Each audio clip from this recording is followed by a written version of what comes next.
From the first months of his pontificate, Pope Leo XIV has shown a striking clarity of purpose.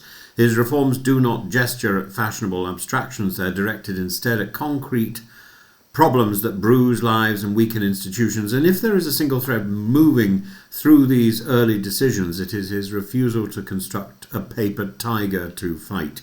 Leo rejects invented crises, he faces the world as it actually is.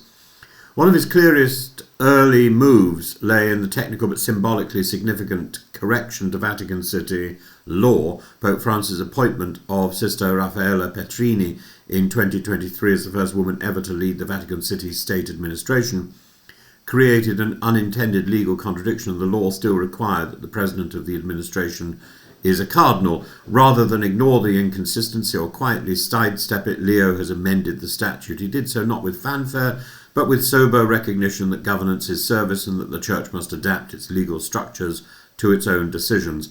The effect is unmistakable. The inclusion of women in major administrative roles is not an isolated gesture, but a structural possibility within his vision of governance. A similar realism marked his quiet acceptance of the resignation of Bishop Rafael Zornoza of Cadiz. For years, Spain has wrestled with its long and tragic catalogue of clerical abuse. Zornoza's case, now under investigation by the Rota in Madrid, concerns allegations dating back to the 1990s involving a teenage seminarian. It would have been easy and familiar for Rome to delay until the process concluded or to cloak the decision in euphemism. Leo did the opposite. He moved. It is the first known case of his pontificate where a bishop under investigation has been allowed to step down. The gesture is cursory, only in form. In substance, it signals that Leo will not tolerate inertia in the face of accusations that scar the Church and burden its moral authority. His realism extends even more starkly into the emerging frontier of artificial intelligence. He has taken a personal interest in AI ethics, not because it's fashionable, but because the technology has already reached into the lives of the vulnerable. That became heartbreakingly clear in his meeting yesterday, I think, with Megan Garcia, the mother whose 14-year-old son died after an AI chat bot entangled him in a web of false affection, emotional dependency, and fatal suggestion.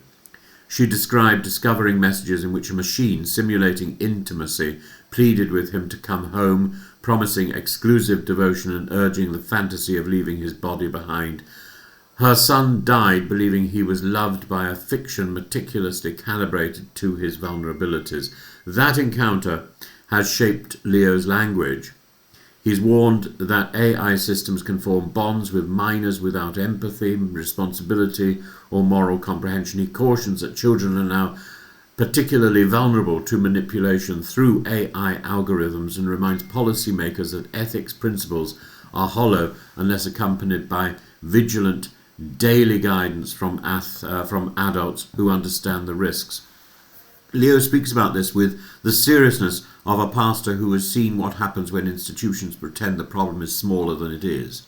He's called for updated laws, robust age verification, and the creation of tools for parents and educators to monitor how minors interact with companion bots. He presses the point that AI must serve human growth, not replace it, and that digital intimacy must not become a counterfeit substitute for the relationships that shape a young person's moral and emotional development. The same realism was visible when he addressed young Americans during his virtual dialogue with 15,000 teenagers in Indianapolis. He praised technology only insofar as it strengthens real relationships, warns against its capacity to weaken thought and memory, and insists that the faithful must never allow machines to erode their sense of purpose. His advice is deceptively simple. Do your own work, cultivate judgment, stay anchored in the sacraments and in real friendships. Leo treats young people as responsible agents, not passive recipients. And beyond these individual moments, a pattern is unmistakable. The Pope's interventions on AI and child protection, his legal reforms, his approach to abuse cases share a single compass. He refuses to engineer an illusory world in which dangers are minimized, contradictions ignored, or abuses excused. He refuses, in short, to construct comforting fiction that allows the Church to imagine itself unblemished. Instead, he insists that faith must be lived in a world where technologies seduce the lonely, where institutions can fail the vulnerable, where law must be strong enough to match the Church's own moral claims. Such issues are central, and some pontificates begin with grand philosophical theses. Leo's has begun with the harder task of naming the truth.